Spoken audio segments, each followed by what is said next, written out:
Good day. How are you? Mr. Tabo Maupa again on security training. It's been a long time since I wasn't posting, since I was busy doing a lot of stuff. Now I'm back again to finish what I started.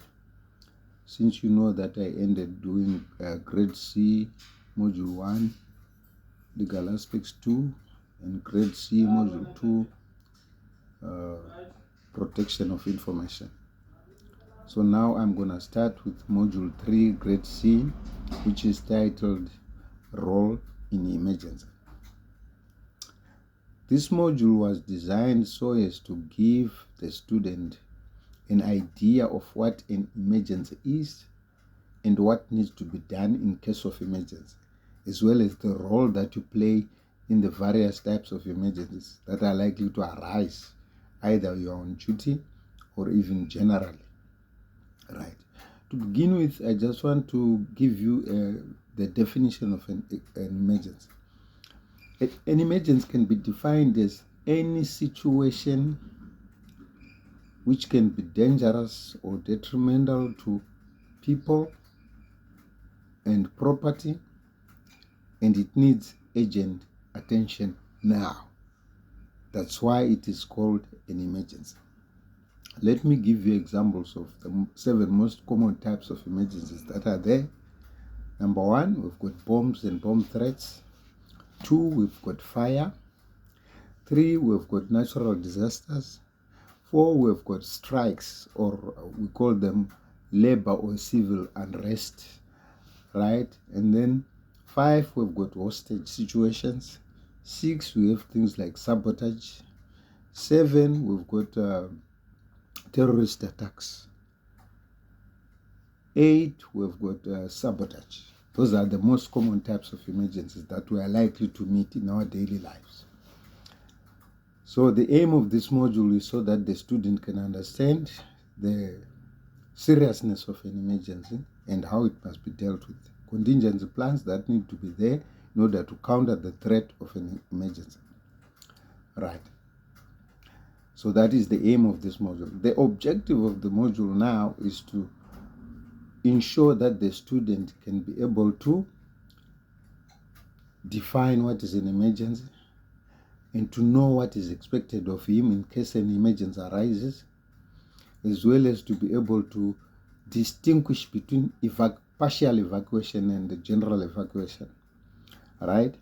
As well as the role of the security officer in case of a bomb threat, the role of a security officer in case of fire, the role of a security officer in case of accident, the role of a security officer in case of hostage drama, the role of a security officer in case of armed robbery, the role of a security officer in case of a natural disaster, as well as the role of a security officer in case of a strike. All right. So, as it is now, contingency planning, it needs a well thought out emergency plan, which means actions that will counter the emergency in order to save lives and property. All right. That brings us now to the necessity of an emergency plan. Because an emergency plan is just a drill. Why is it necessary for us to have an emergency plan? Number 1, so that we must coordination from other installations, like neighboring installations, in case when there's an emergency. What coordination are we likely to get? And then to determine also the type of assistance we are likely to get from neighboring installations, as well as to involve civil defense forces and local security personnel, as well as to check the viability or the utilization of all the resources that are there. That is the necessity of an emergency plan. Then we come now to the purpose of an emergency plan. Why is it done? That drill, that practice session. 1, to discourage or prevent an attack. 2, to defend an attack until help arrives. 3, to be able to cope with the result of the emergency. 4, to be able to utilize all the resources that are available until help arrives. Right. An emergency plan itself, it can only be viable if it adheres with the requirements that have been set out, which are: number one, it must be activated in such a way not to cause panic and confusion. All the people involved in the emergency plan must know what their responsibilities and tasks are. It must be controlled from a central point, because there has to be one person who calls the shots, the one which you call an emergency coordinator, right? Is the one who calls the shots when we are doing that drill. And then it must be economically viable. It mustn't go overboard in terms of budget. And then all the resources that are there must be utilized. For example, firefighting equipment and stuff, right? And then it must be activated efficiently and effectively. That is an emergency plan, right? Now let's go now to the evacuation part. How do we evacuate people when there's an emergency? We've got two types of evacuations. Number one, partial evacuation. Two, general evacuation. Under partial evacuation, it means you're going to only evacuate people in the affected area. Let's say it's one building, maybe 2 floors are affected, the rest are not. So you only take people from the affected area.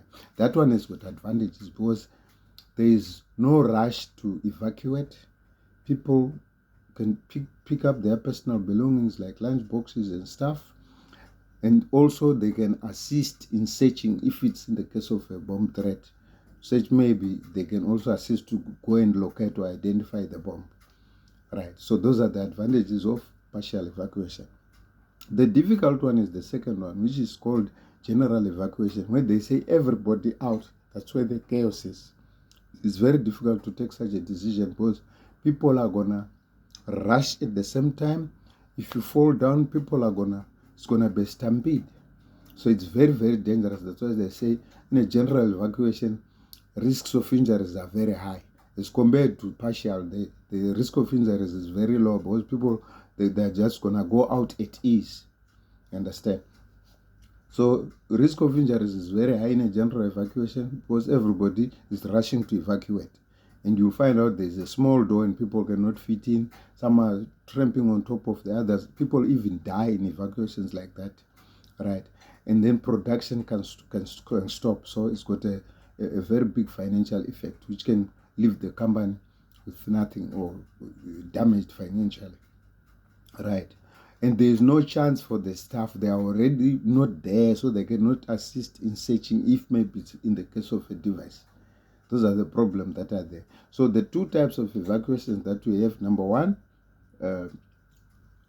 we've got partial evacuation, which is we evacuate only the affected area and leave the areas that are not affected. And general evacuation, whereby everybody must just go out because maybe we do not know if it's an explosive device. We don't know where it is. So we've just been warned or there was a telephonic bomb threat. So everybody must just go out. That's where the problem is. Right. So now let's look at the emergencies themselves. Bombs or bomb threat. What do you do on discovering a bomb? Number one, do not panic or cause panic. 2, notify control. 3, mark location.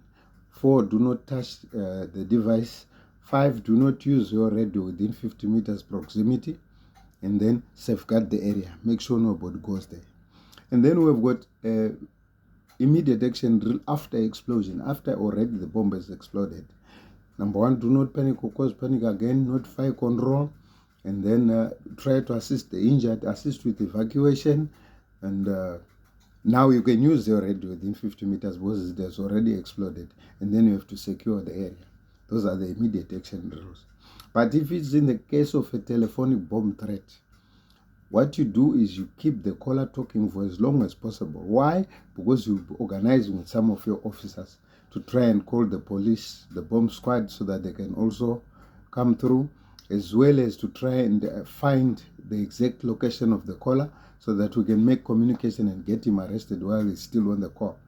And then ask him to repeat the message, determine if it's a man or a woman, determine if it's a child or an adult, determine the accent, what language does he speak, ask him some questions. Why are you doing this?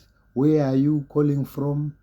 who are you, where do you work, do you have children, and all those. You're just trying to determine. Then you can listen for background sounds from where he's calling from. Maybe you can pick up where is he calling from, a transport terminal, train station, taxi station, or bus station. Determine all those things so that when the bomb squad arrives, then you can actually give them information which is relevant to the investigation of whatever device that he is claiming to have planted. Right. Oh, that's about a bomb. If fire, when there is a fire, what you do, you inform control, right? And then you sound alarm, you report fire by radio or telephone, try to extinguish the fire. And then if you can't, if it's too big for you, then you have to evacuate the place and then safeguard the area. Make sure nobody goes there, because some people will be trying to steal before the whole building is burned. And then when fire brigade arrives, then you must follow the orders of fire brigade. That's what you do in case of fire. Then in accident, what you do if there's an accident, no matter how big or small, number one, inform control, and you give them the nature of the accident, number of people injured or killed. Does emergency situation still exist? Help the injured and make the injured comfortable. That's what you do in the case of accident. Right. Then we have natural disasters. Natural disasters, we've got various types of them. Hailstorms, we've got we've got lightning, we've got what is the other? Earthquake, we have volcanoes, all those types of natural disasters. Whenever a natural disaster takes place, what you must do as a security officer, you must assess the situation first. Then you check if there's people injured or killed, and then you write a situation report, but you inform control what is going on. Place and type of disaster, the extent of the damage, electrical short circuits, possible gas leaks and explosions. If there's something like that, inform control about it, and then you write a situation report where you write about the place and type of disaster, the extent of the damage, number of people injured or killed, and then possible dangers that are there. Right. Then we come to armed robbery. Armed robbery is committed for personal gain, and those people don't hesitate to kill. So what you do as a security officer, if they give you orders, nobody move, nobody get hurt, just comply. Your main concern should be the lives of the customers and the staff that are in the bank. So you must actually advise them to remain calm, because those people, armed robbers, they don't hesitate to kill. So you go according to emergency procedures. Do not provoke the bank robbers. Don't even try to fight with them or to tackle them unarmed. Even if you are armed, sometimes you don't have to do it, because they come in a large number, so you cannot overpower them. Let them do what they have to do, but you must bear in mind maybe the voices, description patterns of people, the build, the height, color of the hair, type of weapons they are carrying. Understand? Just note those things so that you can have some information to give to the cops when they arrive. Otherwise, there's nothing you can do with bank robbers. Right. Then hostage, if there is a hostage situation, do not try to be a hero again, just like in bank robbery. You must comply with whatever the host takers are saying, because if you try to go against them, they will kill you. They don't hesitate to kill also, because most of them, they've been caught red-handed doing a robbery, and they don't have any escape plan besides taking people hostage so that they can be able to be freed, using that as a bait. Understand? They'll be using those people as a shield to run away from the law. So you must talk to them nicely. Try and make the people that you are with comfortable. And also you must take note of the type of firearms that they are using, of their voices, description patterns, build, height, age, all those things, so that you give to the cops at a later stage, because you cannot confront them there and there. Right. So those are the actions that they expect you to know as a security officer, in case of the various types of emergencies that are there and the way that you must act in case there's an emergency. For example, the emergencies that I've just explained now. All right. So, questioning on this module is not a lot of questions. It's got only 3 questions, both on the progress test, that's progress test 1, as well as in the final examination. Question 1 says, list 2 types of strikes, which is number 1, peaceful strike, which is that one that happens in workshops where people do not use violence. Number 2 is violent or riotous strike, which is that one where they will be doing public violence, destroying property, and they can even injure people also along the way. So we have what we call 2 types of strikes. That's question 1. Number 1, peaceful strike. 2, riotous or violent strike. It's the same thing, riotous and violent.